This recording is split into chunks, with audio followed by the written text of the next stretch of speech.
Welcome to another edition of Throwing Down Some Heavy Light. My name is Jamal Biden. I'm the chair of the board of directors of MORE, which is Movement in Omaha for Race Equity. It's a group that's been around for a while, and our main task is dealing with anti-racism, race issues, racial conciliation type agendas, but more than anything is giving people an opportunity to engage on issues of the day, particularly as it relates to race and anti-racism issue. The other thing I want to say is we did a brief advertisement for this, and we put it up the ultra conservative, that level, the atheist as a point, but that was more like a attracting thing. It's kind of a bait and switch, as we would say. We may not talk too much about religion, but people who know me know that I have not a religious bone in my body, and I'm kind of proud of that. But again, I have learned to coexist with other folks who claim to have religion. So we may touch upon that. But let me just provide a brief introduction to Andrew Sullivan. Andrew Sullivan's a longtime pundit or an advocate on different issues and so on. I've known him for many years. Probably at least I met him 20 years ago.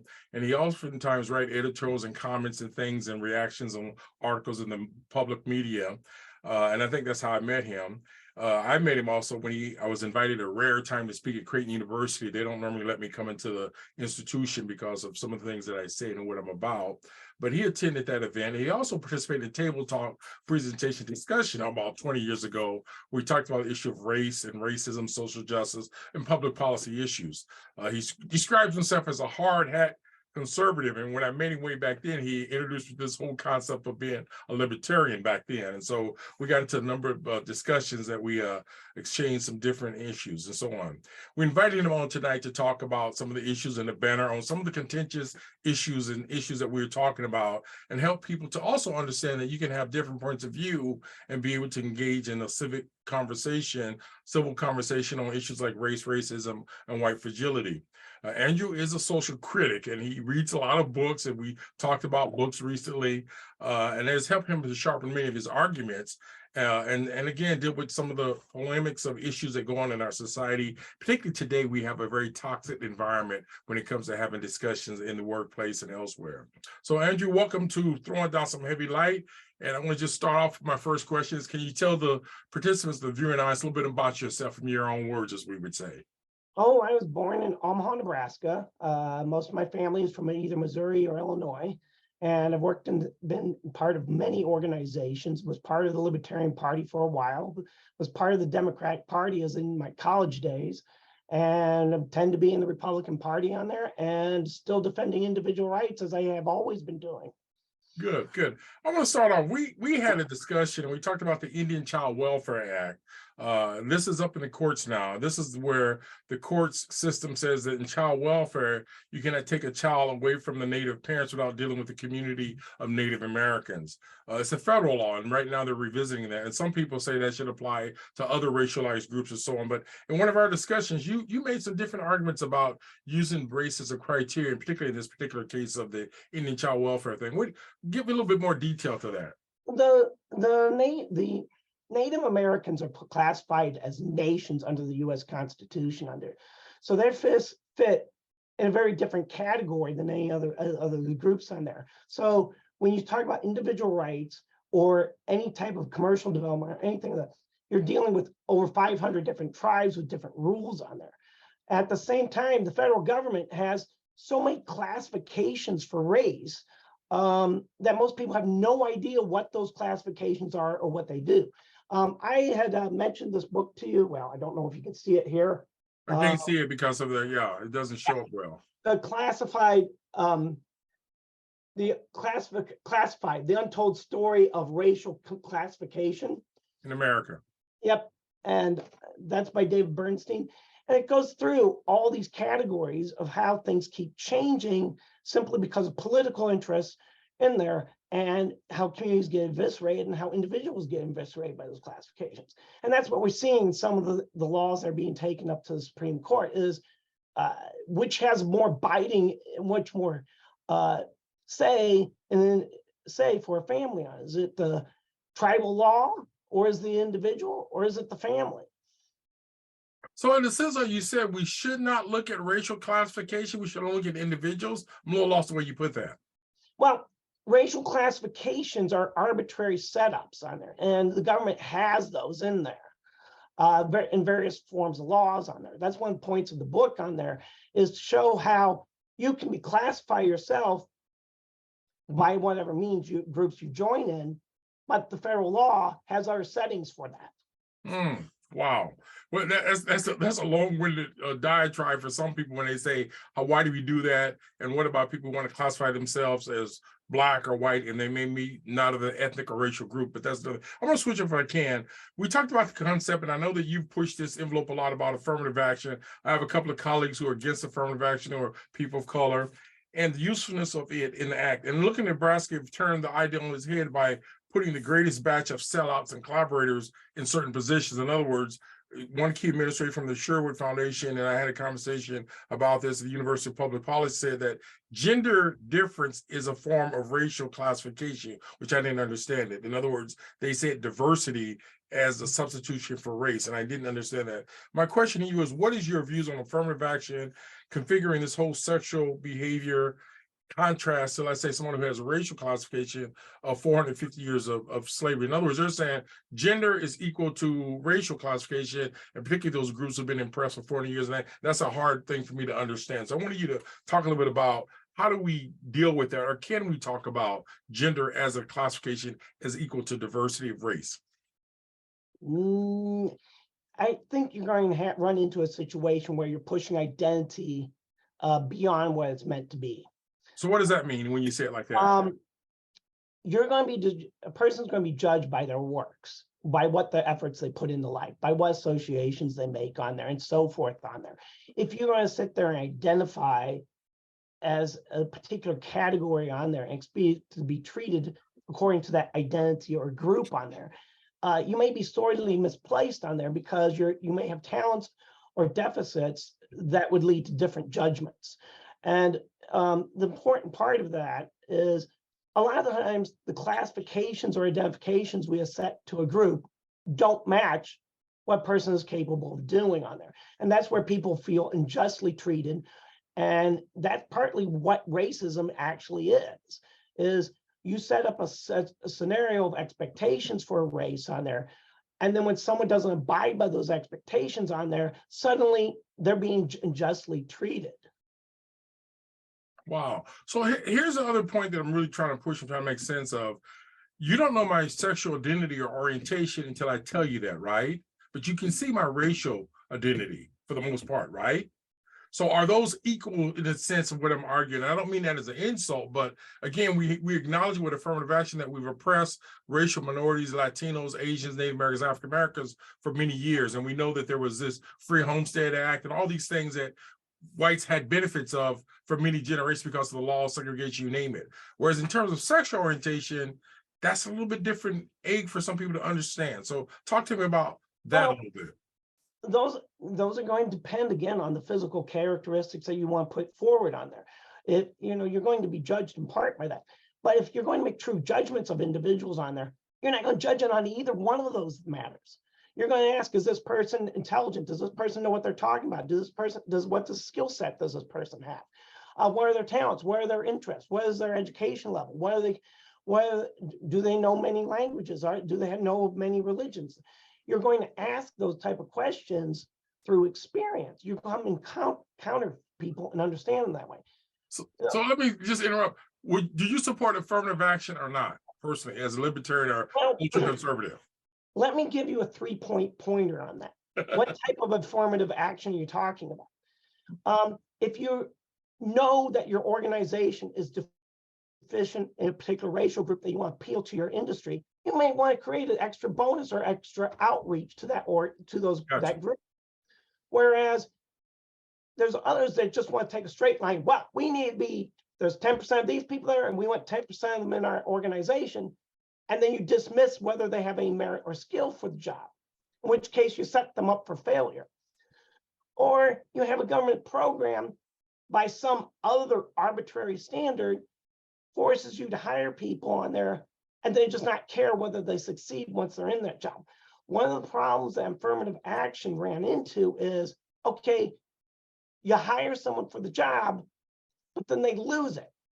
Whereas those that are not affected by affirmative job get hired and then know that they have to fight to get promoted up.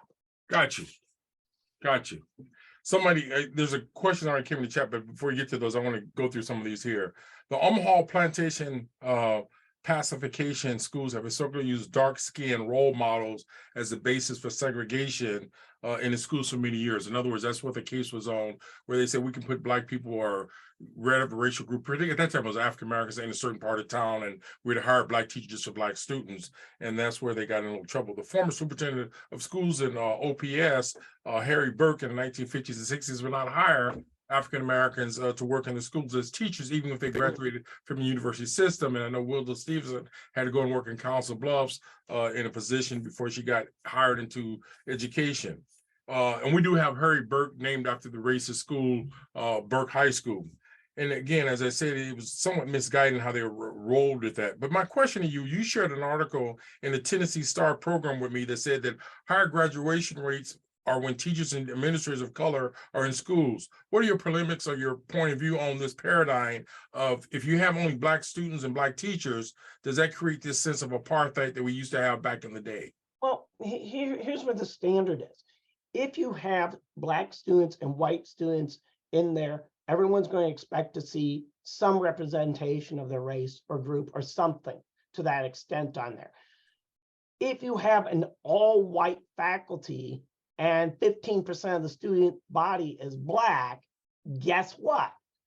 You're going to have someone thinking, oh, to be a teacher, you have to be white. I got you. And that's where schools do need to make an effort of hiring people of different racial backgrounds and so forth. However, on the other hand, if Black people do not want to become teachers, what do you do? And that's the question that needs to be taken back to the Black community. How many are willing to become mentors? How many are willing to become teachers?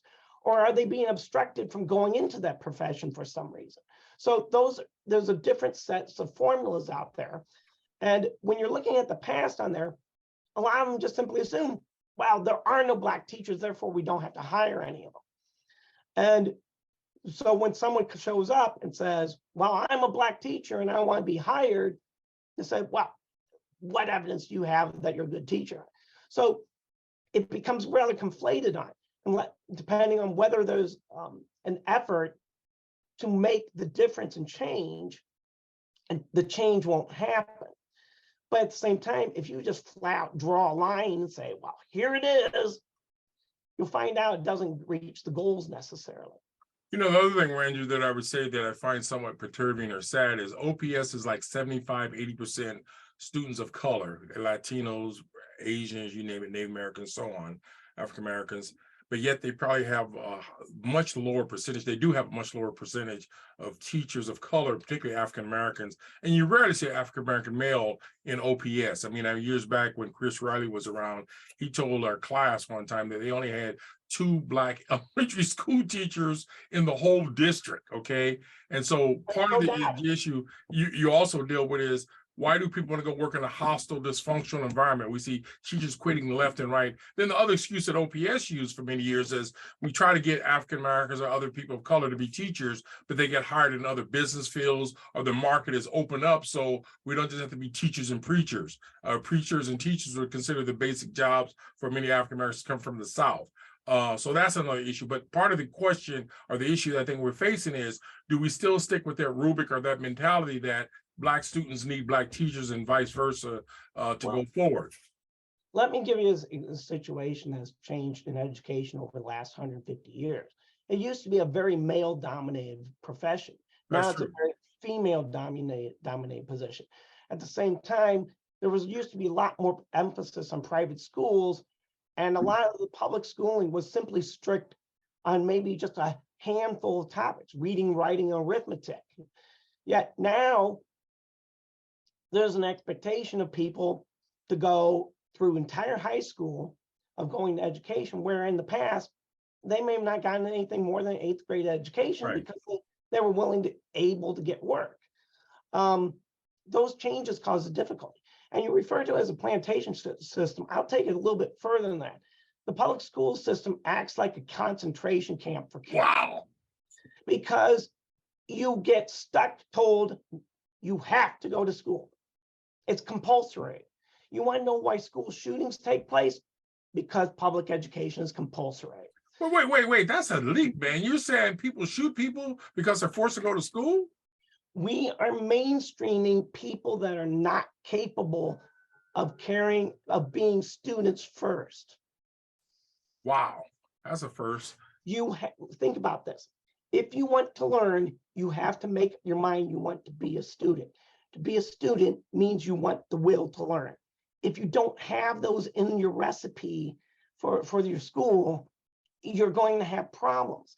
A lot of the problems in the public schools is the school teachers don't get the support they do because their students aren't really wanting to be students. So how do you address that then, Andrew? So you're saying we should give students a right from 16 below, not to 10 school, and we're okay with that as a society?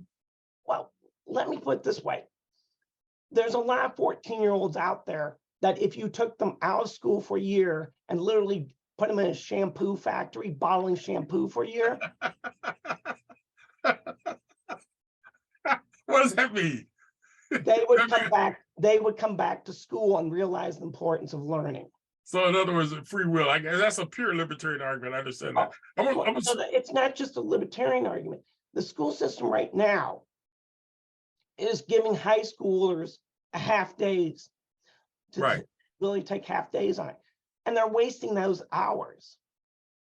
Wow. Well, I do know one thing, the quality of education is not as good as it could be. And also, I know we don't have the level of parent involvement and participation from the community that they used to. One of my criticisms, you have superintendents who've not been in community forums with parents without their handlers. And secondly, we have right now an African-American superintendent, to my knowledge, has never engaged in some serious debate or discussion on the merits of the dysfunctionality of the schools. And so, again, part of the problem is that the schools is the meltdown. They'll blame it on poverty, they'll blame it on COVID-19, but at the end of the day, if those kids don't succeed getting a job or getting further education, they're not successful. So you can't have a good schools district and have poor students consistently, particularly when many of those students are students of color. I'm going to switch up and talk about this attendance because I think it's related to this conversation.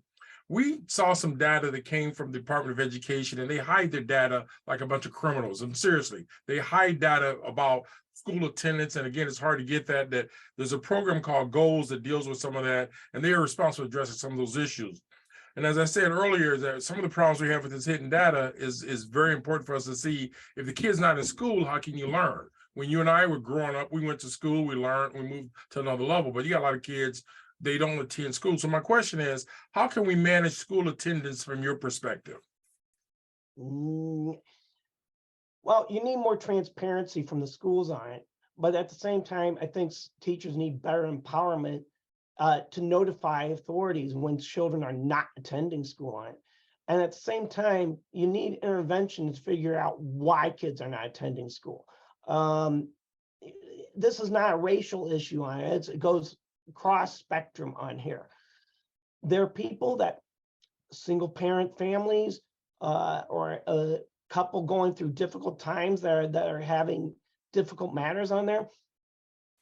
And when parents are at work, kid stays at home because it's peaceful. What do you do?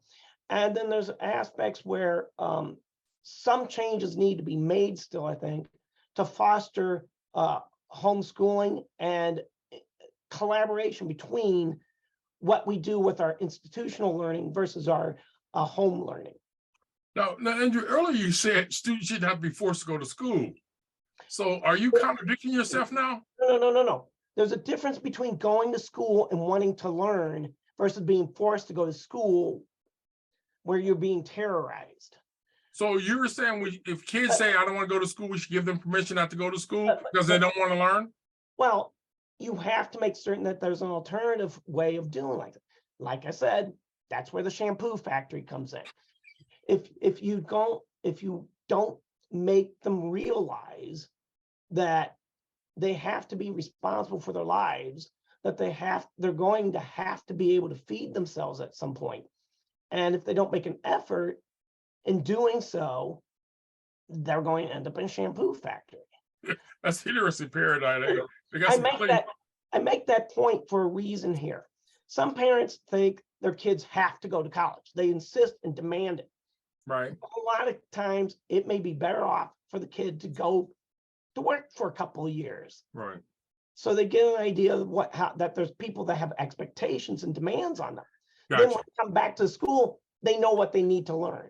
Got you. I'm switching up on you, and I know that you're a proponent and that you like Thomas Sowell, who's a conservative individual who talks about a lot of issues, economics and so on. And again, you in some of your editorials, you allude to that. He's an academician. He's an editorial columnist with Thomas Sowell, and you can just Google him for those who don't know him. Why is he such a challenge for some readers or people in our society? Oh, because he's mastered two subjects that most people don't spend any time on. I mean, one was the economics and two was the cultures. Part of that has to do with him having access to traveling, but he's so methodical on it. It's very hard to read him. There's a book that they have out now called the Sowell Reader, Thomas Sowell Reader, which is a good introduction to what he's all about and what the ideas that he's researched and put forward in his books. Do you believe less government is better for the public in looking at today's society or back in the day? Are you, and again, you did say at one point you came out of a libertarian framework, but you don't necessarily embrace a lot of that today. Well, the Libertarian Party suffers the problem of what parties suffer from. But the idea behind the issue here is the individuals are better at creating institutions from the bottom up instead of from the top down. And if you allow government to just take over the topic, take over the matter, it becomes that much more corrupt and impossible to move. If we got to the point of government providing us groceries to our house, we wouldn't get food that we'd like to eat. And those are the things that people need to think about when they ask government to do something.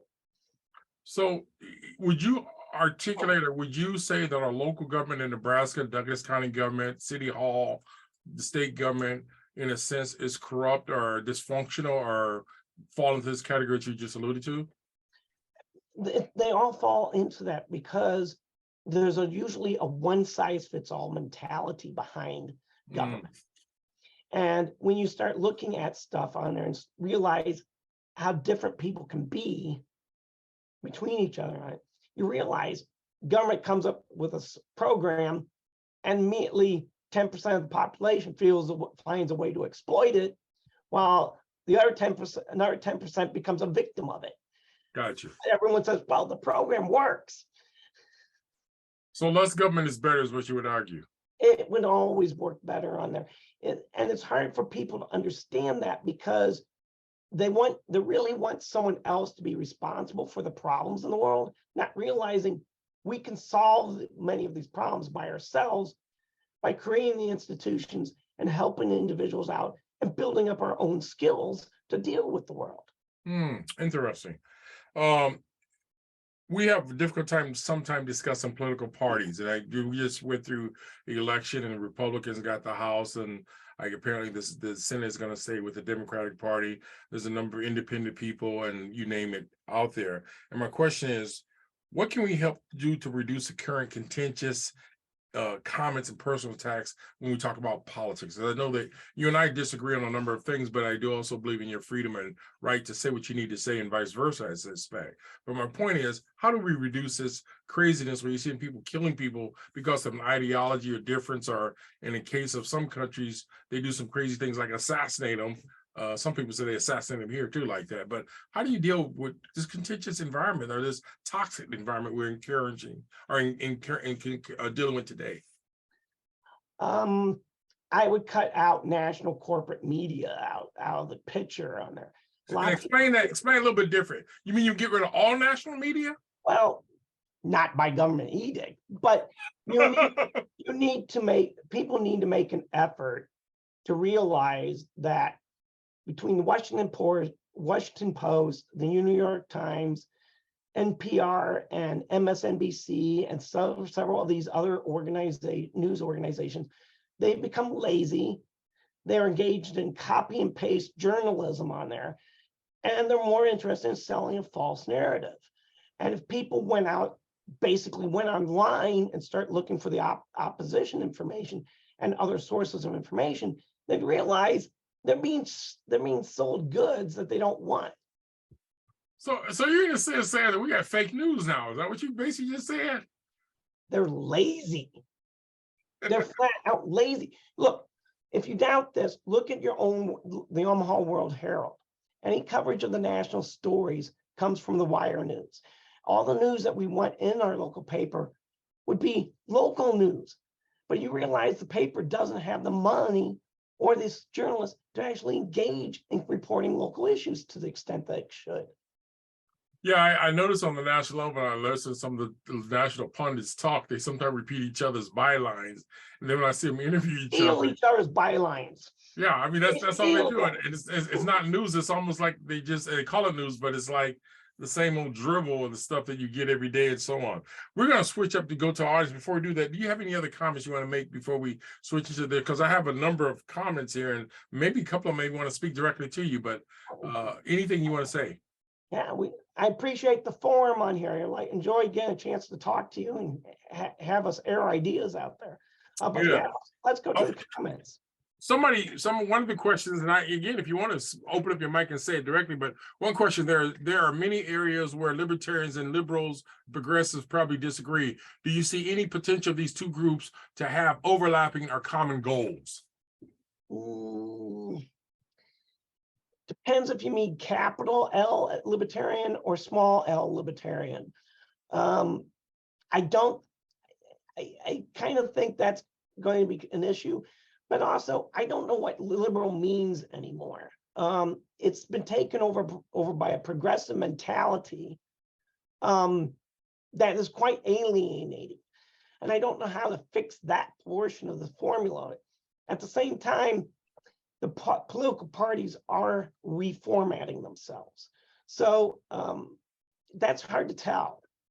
It's going to depend on local organizations, independent individuals, covering up the dirt, pulling out the dirt, getting out to the tiny idea, exposing the problems with government, and exposing where the conflicts really are at.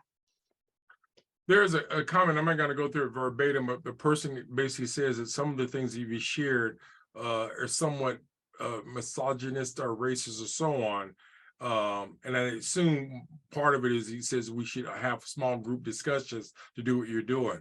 What's in between the Zoom discussion and a small group discussion? You're still going to express the same point of view, right? Well, yeah, so you're going to have the same discussions on it. And, you're going to have people come back with these comments like just misogyny and all that stuff, or toxic masculinity. They'd have to realize there's things you cannot change. Give me an example. You can talk about 62 genders, but only 2 genders reproduce. Oh, wow. You're going to have to confront those facts. Wait, hold on. You say there's 62 genders? I only know of 2 genders.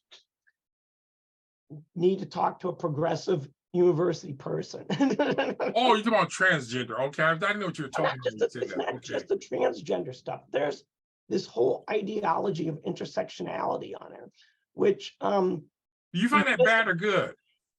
Or negative? It completely eviscerates the idea of an individual. Wow.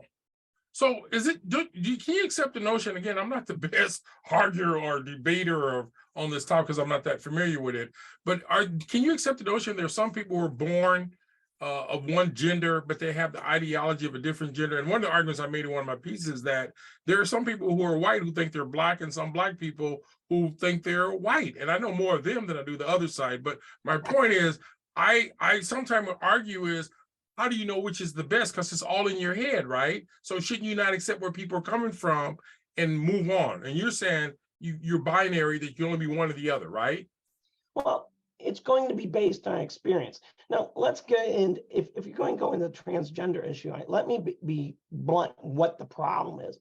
Androgyny used to be something that was just considered part of human nature. I use a big word there. That means the middle of the road. We use that word. Androgyny. They're neither one of them. It's where it's not hard left, a hard female or hard male on it. And they're real people, right? Yeah. Okay. And the thing is, that concept has been obliterated. And you now have this transgender stuff being forced on there when, you know, you have to deny part of yourself to be that. I read Caitlyn Jenner's book, and halfway through it, I can just tell she's got unresolved issues on there that's led her into the life she has. And you try to explain that to someone that says, how can you say that? Because there's the way it's presented in there, you can tell that this person still has social problems, still has a problem dealing with their past, and has a problem with dealing with what they are. Wow. There's wow, you got the page rolling here, Andrew. There's one from Andrew from Facebook asked, why does you think in terms of organizations developing to address these problems will address them better than the government? Are you suggesting that nonprofits or profit organizations are better than government? No, in fact, nonprofit organizations could actually be a problem in themselves. But what I mean by organization is you could literally, you got reading problems in the school, great. Get 10 families in your neighborhood to get the kids in the basement and read them all, have them all read from books for Gotcha. now. You know, you can create so many organizations that do actual personal intervention to help these kids. Right. Or cleaning up the litter in your neighborhood, or flat out mowing the lawn of your elderly neighbor, or flat out finding out why no one's been going into that house that's boarded up, finding out stuff. You can help people out. Maggie, I'm looking at your question. I don't know if you're online or whatever, if you can get on Zoom, but you say, what's wrong with being obliterated? I don't understand that myself, but what it means, you said something earlier, get rid of something. I'm not quite sure what that means with the way you rated out, Maggie. Can you give me a little bit more feedback on that? Get rid of government or get rid of the nonprofits or what? I'm not sure. Are you still there, Maggie? I was under the impression that she was thinking that the nonprofit organizations would solve all these things. The point to realize on those is they can help, but don't be surprised if some of these organizations just become as corrupt as the government has been on solving problems. It really takes individual initiative to help resolve problems. I had a conversation today with Dr. Donna Pope, and her argument was in certain zip codes, particularly North Omaha, we have proliferation of nonprofits that don't do their work. You go to the Urban League, they just got through getting, what, $3 million from the former wife of the Amazon guy, and they're going to spend all their money on education and tutorial, whatever, in the system. And you look in terms of violence, you look at housing issues, you look at all the issues in our community. Why do they go in that direction, and how effective are they? And you got U-Turn just made a statement about violence, and they made a statement, but violence continues. How can we measure the effectiveness of these nonprofits? I guess what Dr. Pope is saying, when they keep getting this money and the conditions keep getting worse. I mean, and even Senator McKinney argued, and I guess Justin Wayne, you know, you've had nonprofits in North Omaha for years, and income gaps is widening. Unemployment is just as high as ever. And by the way, the unemployment office and the what they call unemployment checks is a sham. I mean, you unemployed, you got to go through a computer process to get a check, and even then you can't get it because it's so bureaucratic. But the question I'm basically asking is, we got all these nonprofits, but yet the problem keeps getting worse. Is there something that we're not seeing here? And particularly in certain zip code areas in our city where everybody's supposed to be solving the problems. Well, you can't throw money at a problem. And that's really what it comes down to, is people think they can just throw money at the problem. But a lot of times it takes the initiative of one individual, go knock on the doors in their neighborhood and find out, okay, why are these kids hanging out at the street at 2 a.m. in the morning? Why is this dog barking at 3 a.m. in the morning on there when there's nothing for it to bark at? Why is this, you know, and you got people that driving around with a flat tire car. I mean, a car with a flat tire. Like, okay, something's wrong with that person, and you have to kind of confront. It's the same thing with the homeless issue. A lot of people think, oh, I can just give $5 to this guy on here and that will solve the problem. No, he's going to be sleeping under the bridge tonight and be there the next morning to wait for you to give him another $5. So you're saying you shouldn't give poor people money or give homeless people money if you see them sitting out in the public eye? if you say giving them money is the solution, you're missing the solution. That's why sometimes if you require us to find out why is this person homeless, call authorities or call a shelter, or even give them advice what shelters to go to. But the reality is, these people, some of these people, you think they're homeless and poor. Some of them are hobos, and some of them are flat out your neighbors that know if they look pathetic enough, they'll get some money from people. You say that with a straight face, Andrew. Oh yeah, there's no doubt that that's happening in some parts here in Omaha. Wow. One of the things I was going to throw out at you that I find it somewhat sad is, how do you measure the effectiveness of outcomes of an institution? In other words, you say you don't like government up to a point. You follow me? And I think government sees itself as a referee. Some of the nonprofits obviously don't have demographics or data that show that they're effective.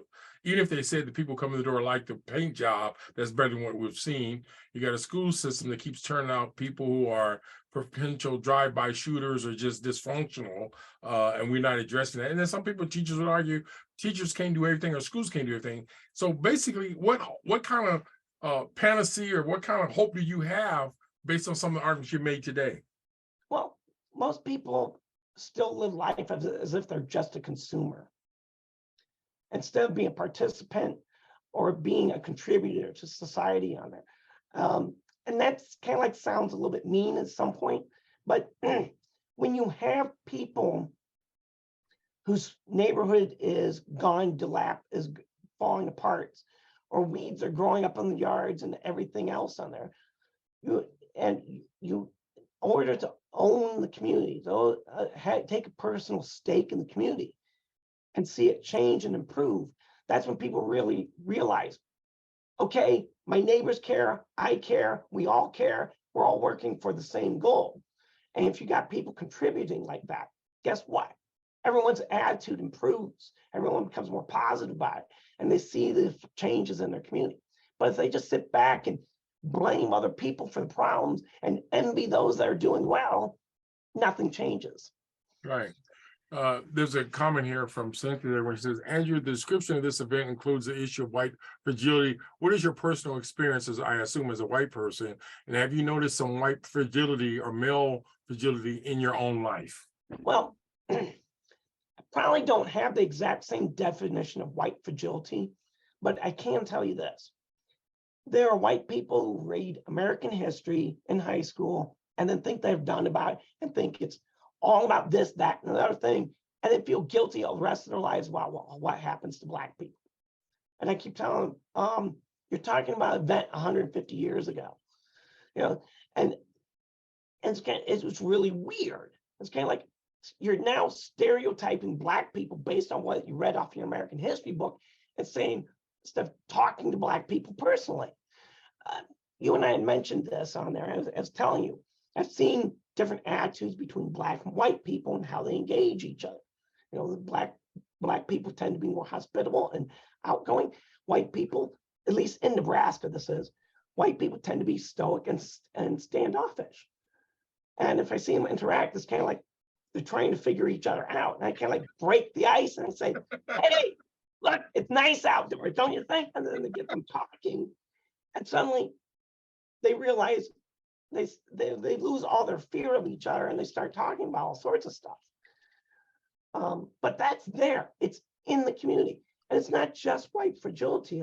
There's part of these communities out there that have their own racist ideas that need to be confronted. You mentioned that one of the things that hit me, I never forgot a time we were trying to bring African Americans and Hispanics together when I was at Catholic Charities, and the powers that be didn't want to do that. In other words, there was not institutional buy-in on getting people to integrate as neighbors and things like that. I mean, they gave lip service, but they dealt with communities somewhat differently and had very few bridges. And hence, Omaha reminds you of the Mason-Dixon line when you go to Dodge Street.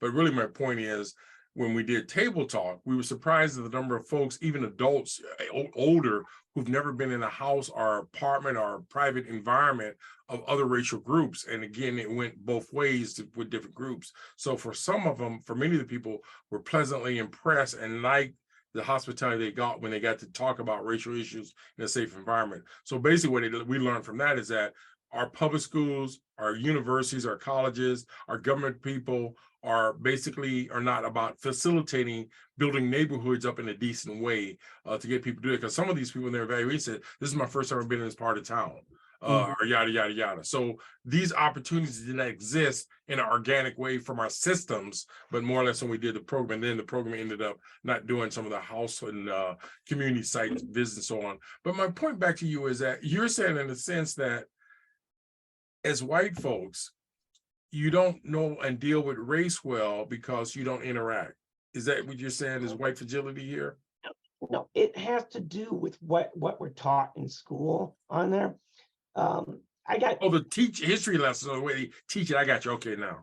You come out of American history class thinking Abraham Lincoln's a hero and Black people are victims. Oh, I see what you're saying. And Black people are constantly cast as victims. And again, it's kind of like when Ben Carson became head of the health organization in DC, he suddenly disappeared off the face of the map. The news media couldn't find them. It was like a game of Where's Waldo. They couldn't admit that there was a Black man in the federal government for some reason. And that happens on a surprising level. You hear these people complaining, well, Black people don't have power, therefore they can say all these racist words and all that stuff. And I says, okay, name how many people know how many Black elected officials we have in Nebraska. And they don't know this. So that becomes a challenge. And it's not just white and Black on there now. We have a large Hispanic community on there, and many of them have racist ideas toward white people. No, Andrew, I want to push back on this victimization. So, I'm Jewish. I experienced a Holocaust. Is that not victimhood? I experienced enslavement. And again, if you bring that traumatic situation, Native Americans, does that not go into generationals of what the conditions are, whether it be alcoholism facing certain groups of color or the poverty or you name it? Don't the history codify or help create this victim status that you're in and hard to get in? For example, in county government, you get hired not always by your ability, but who you know. Or you get OPS is about how you fit their template, So does that, in a sense, that's a sense of victimhood that carries because of your race or your lower income. So how do you ignore or deny that victim exists in our society in light of our history in this country? It's the way it's being presented on there. Right now, a lot of the things on the left literally takes all these racial classifications and accuses everyone of being a victim. And yet, just a few years ago, they've changed from worrying about anti-Semites to suddenly worrying about white nationalists. And in doing so, they made Jewish people out to be white people on there with not missing a beat and still carrying out this anti-Semitic tirade that there was taking place on the left. Wow, you went deep on me. Explain that a little bit different. You're saying if you could claim to be Jewish, you can't be white? I thought Jewish people are white. No. Here's what the problem was. Anti-Semitism is a problem. Okay. You can point to incidences of it and so forth.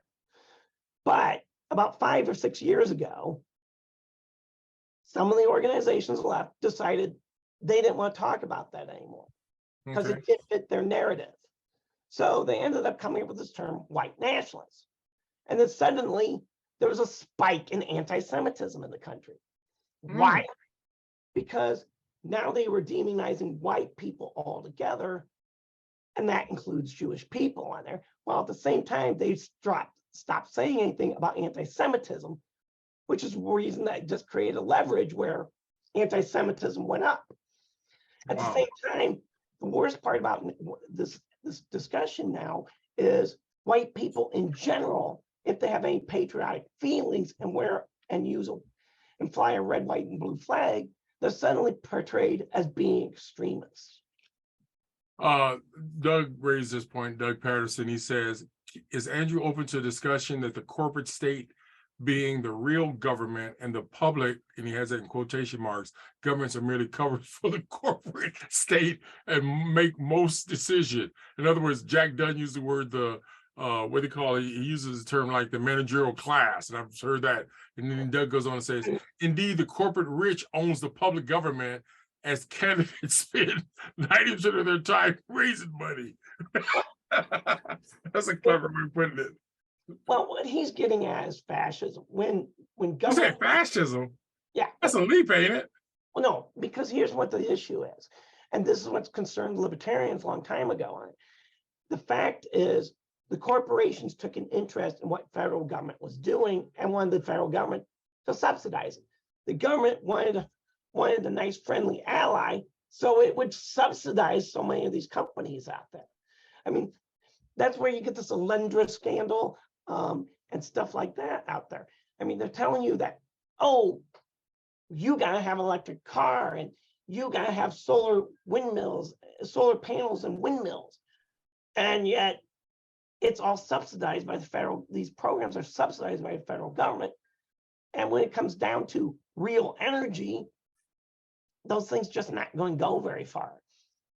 So here's a scenario that I find somewhat strange. We have the governor that rejects federal money when it comes to helping low-income families with housing, but he can accept federal money in other areas. And my point is, should you as Nebraska take all your federal money, because isn't that the goal of government officials, to grab as much as they can from the national pot, particularly if you put in, and a good example for me would be the Lincolnites get an inordinate amount of tax dollars out of the state because they're Lincoln and close to the state senators, as contrast to Omaha. You follow me? So my point back to you is, can you have your cake and eat it too in terms of government money helping you run a system?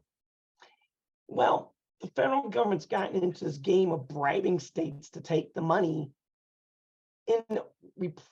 as a way to get them to comply with federal law. Okay. I saw that in Douglas County. That's how we got the drinking age of 21.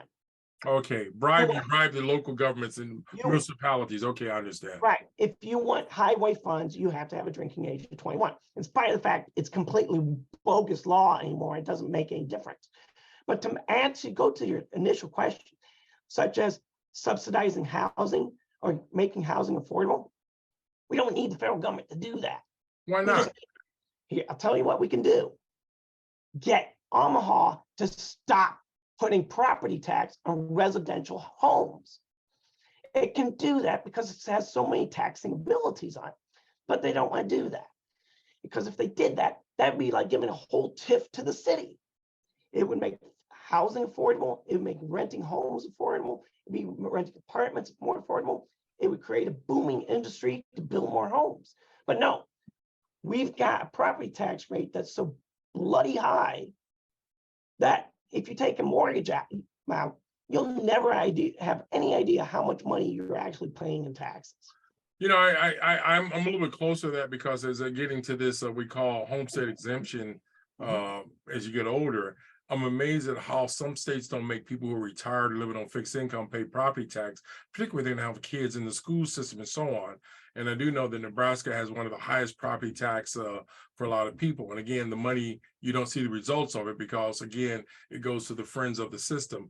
But part of the challenge here for us is how do you balance this tax system, make it fair? Are you talking about a flat tax, or you just say just take all the property tax away from everyone, or just the rich people? Let me give you an idea of just a real practical matter. There was a proposal at the state level to put tax on soda and candy. Okay, just a sales tax on soda and candy. If that had been done with the promise of the cities of Lincoln and Omaha getting off the property tax base, the cities would be able to do that. Now, I know a lot of people favor the no tax on food whatsoever. Right. But even if we put sales tax on food, it wouldn't affect the poor, particularly those using EBT cards. Those people can be exempt from the sales tax altogether. So, but then that would allow you to shift off this property tax base onto the sales tax base, and it would allow people to invest in their homes again. Right now, people aren't doing that. Wow. You know, we got about 2 minutes left, and I wanted to ask two other questions. I've been following that library situation of tearing down the building, letting Mutual of Omaha go and build their new corporate headquarters when most people are working from home. And again, then you got the other thing, the city hall, or I call them Silly Hall, talking about a trolley from the downtown to the medical center. Be like, how asinine can you get? And again, the way they did that whole process was behind closed doors and so on. But what are your perspectives on having a trolley that goes just to 42nd Street? I mean, a trolley that's open.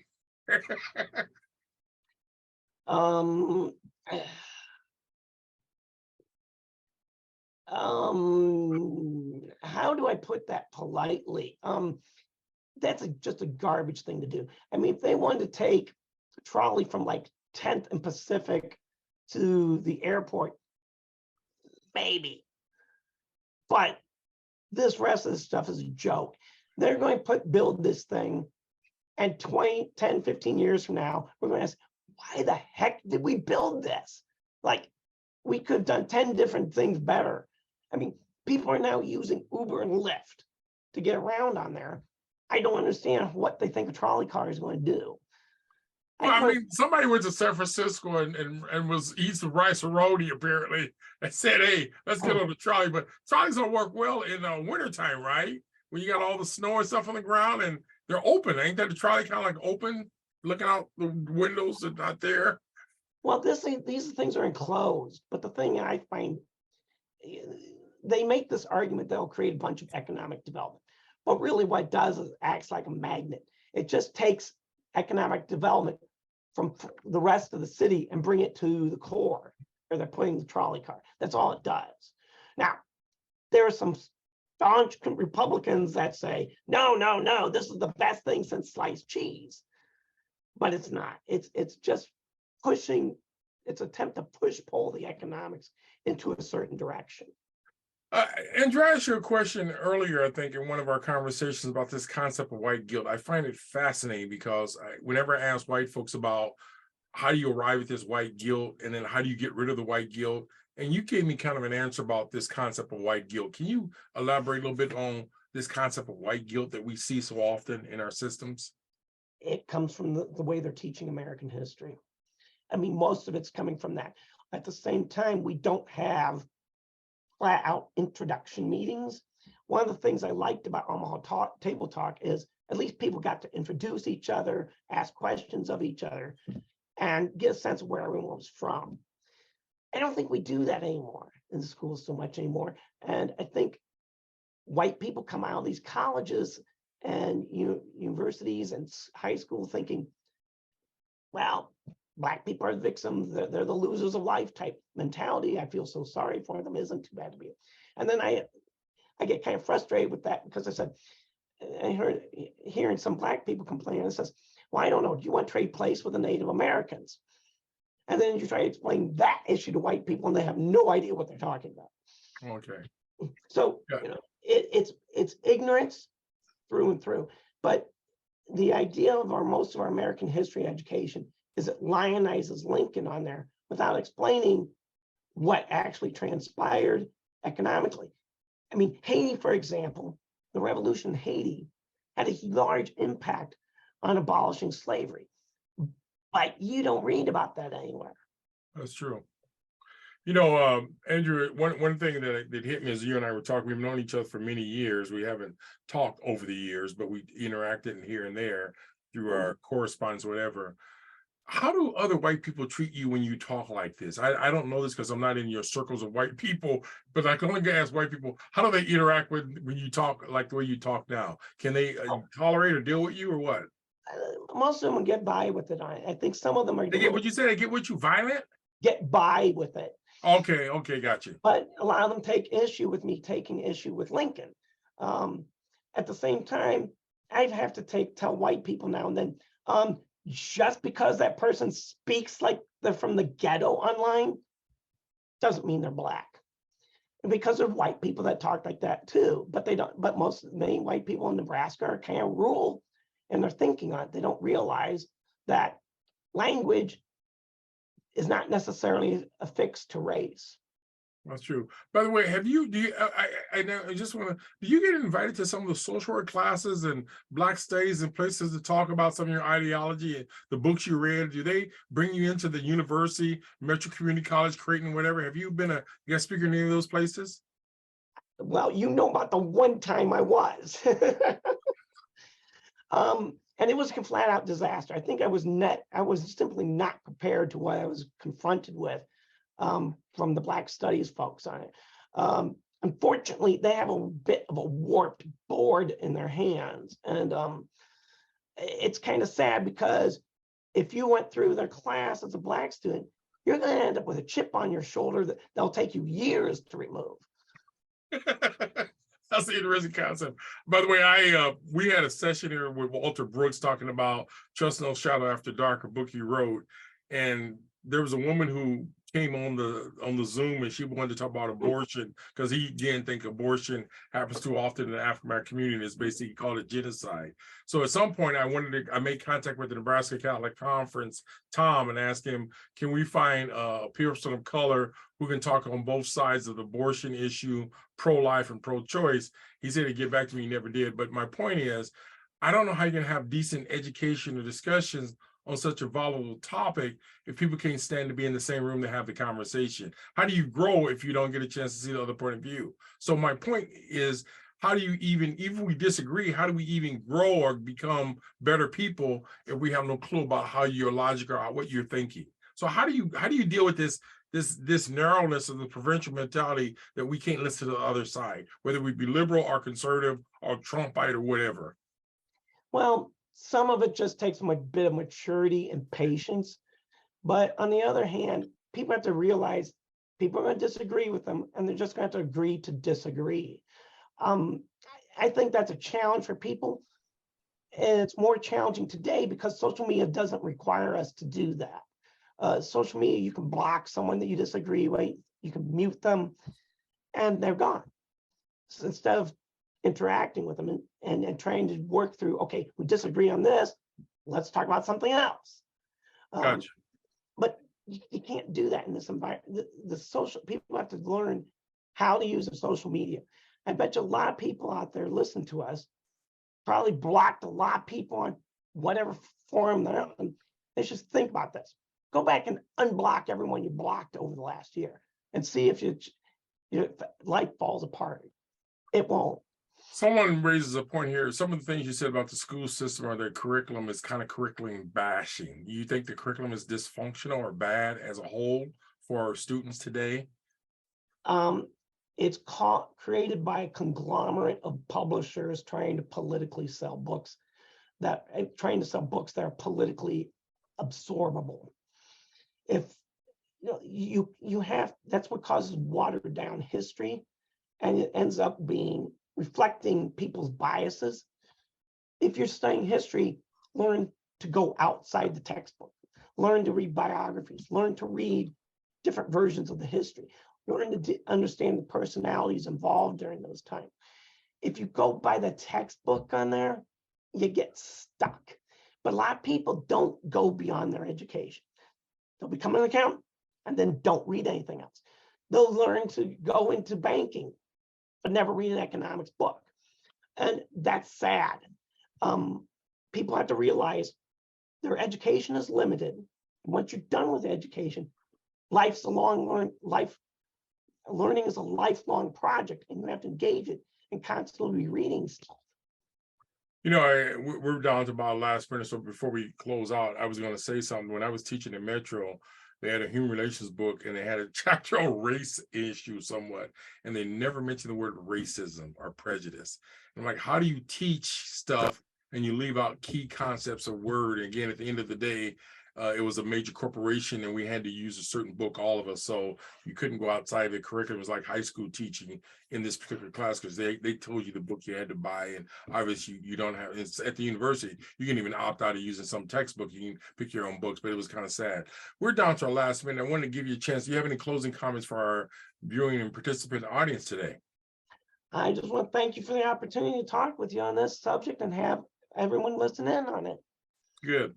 Well, Andrew Sullivan, I've known you for a number of years. You and I disagree on a number of things, but we've not been disagreeable in a sense. And I appreciate you coming on, giving that white perspective that we don't get in an open environment, and particularly being not bashful about sharing your point of view. And hopefully we can get you back and engage more on some of these important issues of the day as we can help educate our public how to think and be more civic in their communication with each other. So I really appreciate you being here today. I'm happy to come back again. Folks, we have an evaluation we'd like for you to maybe fill out and complete. We hope you join us again. We're going to have other events coming up in the future, but look at our webpage, more Moving Omaha for Race Equity, to find out some of the events we have planned for 2023. So we're excited that you were able to join us today, and just stay tuned and support the kind of work that we're doing, because we're one of the only agencies or organizations in Nebraska that has anti-racism in its mission. And we know that that's very important to deal with in these days and time. As we always end, Baroko, and may the force be with you.